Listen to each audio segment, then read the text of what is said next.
Empecemos. El origen del nombre Wicca. Con el desarrollo de diferentes rituales se originó necesariamente el sacerdocio, un grupo selecto de personas que tenían más resultados al dirigir los rituales. En algunas áreas de Europa, aunque no en toda ella, estos sacerdotes recibían el nombre de wiccanos, que significa sabio.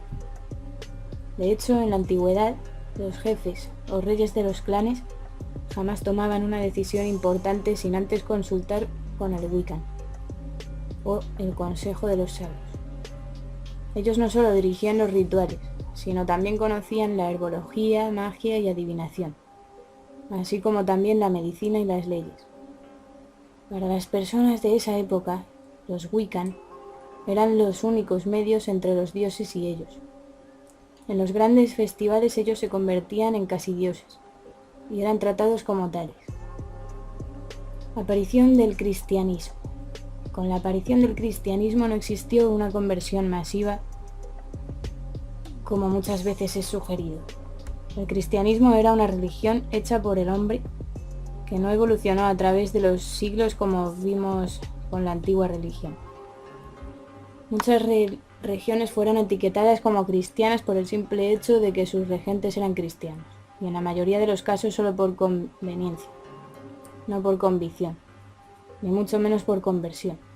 A través de toda Europa, la antigua religión estaba aún presente a través de los primeros 1000 años del cristianismo. Un intento de conversión masiva fue realizada por el Papa Gregorio el Grande, el cual pensó que la mejor manera de hacer que las personas asistiesen a la Iglesia Católica era construyendo templos en los mismos lugares, en donde estaban los templos de la antigua religión, donde las personas estaban acostumbradas a reunirse para la adoración. Ordenó a sus obispos destruir todos los ídolos y salpicar los templos con agua bendita para reedificarlos. No sé qué es eso. En gran parte Gregorio tuvo éxito, aunque no tanto como pensó, ya que en el momento de construir templos católicos, los únicos artesanos disponibles eran los mismos practicantes de la antigua religión, albañiles y carpinteros, quienes astutamente en el medio de la decoración incluyeron imágenes de sus propios dioses de manera que si eran forzados a acudir a ese templo, también pudiesen adorar a sus dioses allí. Los wiccanos como adoradores del diablo. En esos primeros días en los que el cristianismo empezaba a ganar fuerza como religión, la antigua religión, la Wicca y otros paganos eran algunos de sus rivales. Es natural que ellos quisiesen deshacerse de sus rivales y la Iglesia Católica no escatimó esfuerzos en ello. Es sabido que los dioses de una antigua religión se convierten en los diablos de la nueva. Esto precisamente ocurrió con la antigua religión, ya que su dios tenía cuernos, por lo tanto era el diablo del cristianismo. Obviamente para la Iglesia Católica, los paganos eran adoradores del diablo. Este tipo de razonamiento es usado aún hasta hoy por la Iglesia cristiana en general. Misioneros eran enviados a las tribus denominadas paganas, a quienes ellos llamaban adoradores del diablo, por el simple hecho de no adorar al mismo Dios del cristianismo. No aportaba si las personas eran buenas, felices o el nivel moral de ellos era bueno, o inclusive mejor que el de muchos cristianos. Tenían que ser convertidos. El cargo de los adoradores del diablo, tantas veces dado a los brujos y brujas, es ridículo. El diablo es una invención del cristianismo. Los seguidores de la antigua religión no tenían el concepto del diablo en la religión.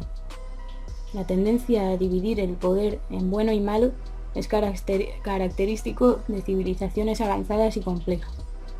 Los antiguos dioses, a través de su evolución, siempre fueron muy humanos, en el sentido que ellos tenían su lado bueno y su lado malo. Fue la idea del Dios todo bondad y amor, que generó las necesidades de un antagonismo. Esta idea del Dios todo bondad fue creada por Zoroastro en Persia, alrededor del siglo VII a.C. Esta idea se extendió al oeste y fue adoptada por el mistraísmo y más tarde por el cristianismo. Cuando el cristianismo empezó a ganar fuerza, la antigua religión fue empujada lentamente hacia afuera. En la antigüedad, hasta la época de la Reforma, solo existía fuera de los límites de las ciudades. Los no cristianos de aquella época fueron conocidos como paganos. El término pagano proviene del latín pagani, que significa los que viven en los pagos, en el campo. Como los que vivían fuera de las ciudades eran mayormente pertenecientes a la antigua religión, fue por ello que los cristianos fueron conocidos con el término que los no cristianos fueron conocidos con el término paganos. Este término era apropiado para los no católicos de esa época, pero hoy día sigue siendo utilizado por ellos para referirse a los que no comparten sus creencias, de una manera derogatoria, lo cual es bastante incorrecto. La Reforma y la Inquisición. Cuando el tiempo pasó, la campaña en contra de los no cristianos continuó. A todo lo que los wiccanos hacían se les daba la vuelta y era usado en su contra. Si los wiccanos realizaban un rito para aumentar la cosecha, ellos eran acusados de realizar ritos para una mala cosecha y mortandad de animales. Un antiguo ritual de fertilidad consistía en que los pobladores tenían que salir al campo en la noche de luna llena, montados sobre un tridente o una escoba, a bailar en el campo. Ellos saltaban en el aire y daban vueltas, bailando y celebrando la fertilidad del campo, y simbolizando el crecimiento y cuán alto crecían las cosechas. Una forma inofensiva de magia simpatética. Pero la Iglesia no solo los acusó de hacer rituales en contra de las cosechas, sino de volar por los aires montados en sus escobas, seguramente una obra del diablo.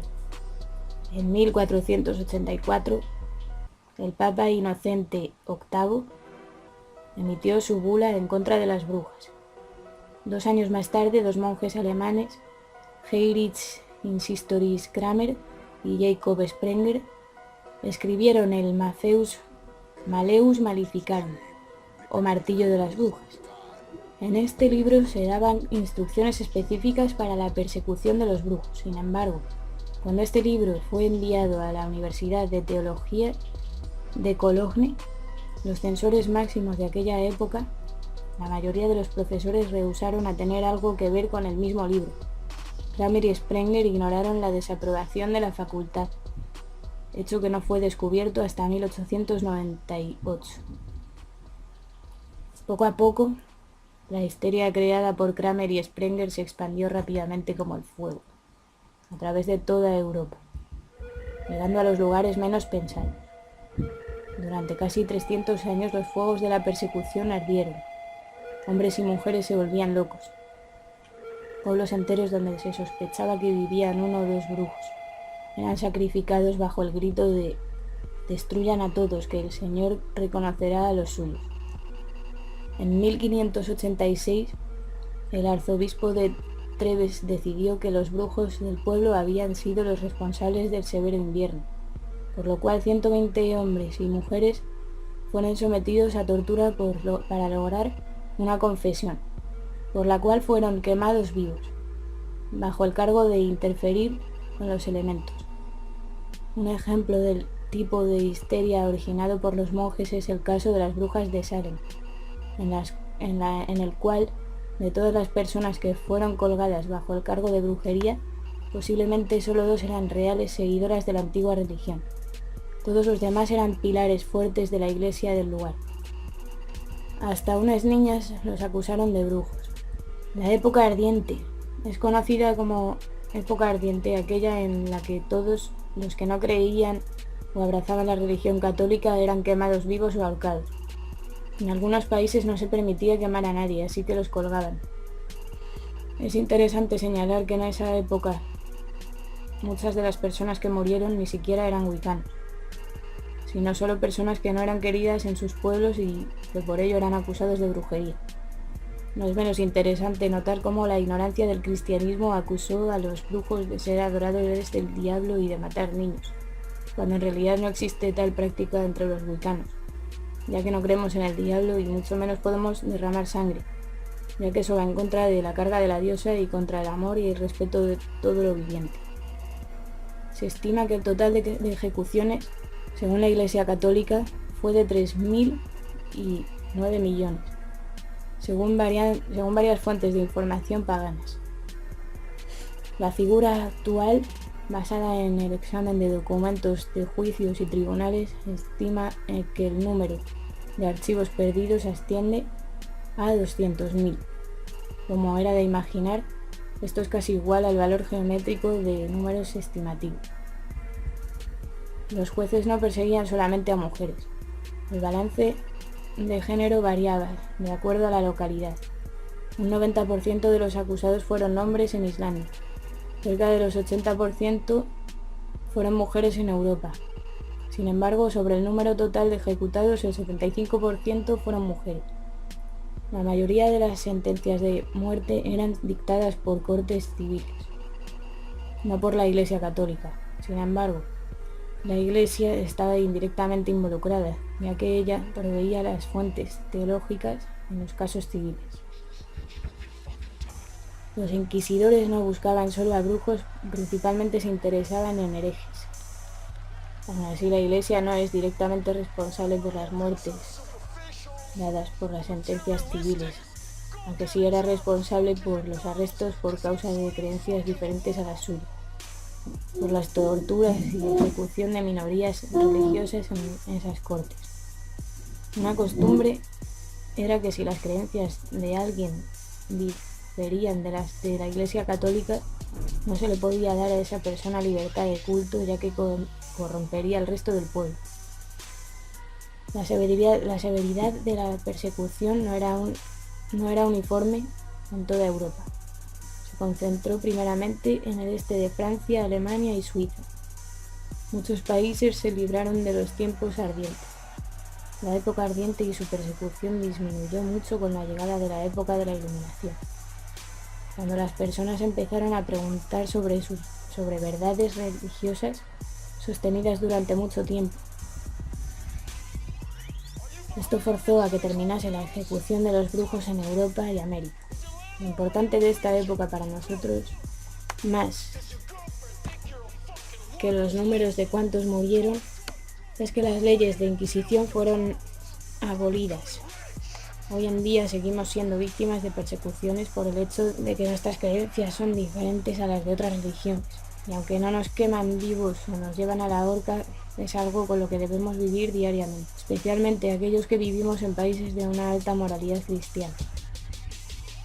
El resurgimiento de la antigua religión.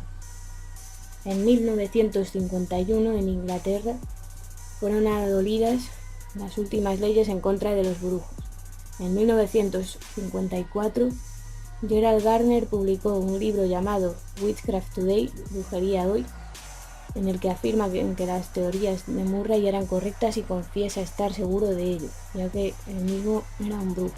También sostenía que posiblemente la antigua religión estaba por desaparecer, pero grande fue su sorpresa cuando empezó a tener noticias de grupos o coven esparcidos por toda España, por toda Europa. La antigua religión ha recorrido un largo camino. Debe sus humildes orígenes en la prehistoria hasta nuestros días. Ha crecido en gran manera y hoy es una religión conocida mundialmente, gracias a todos aquellos que de una u otra manera decidieron abrazar la fe y hacerla pública. A esto debemos agregar que gracias al Internet muchas más personas están conociendo la Wicca e interesándose por esta filosofía de vida, que al contrario de otras religiones instan al hombre a realizarse en un ser completo, libre y por ende feliz. Y esto es todo por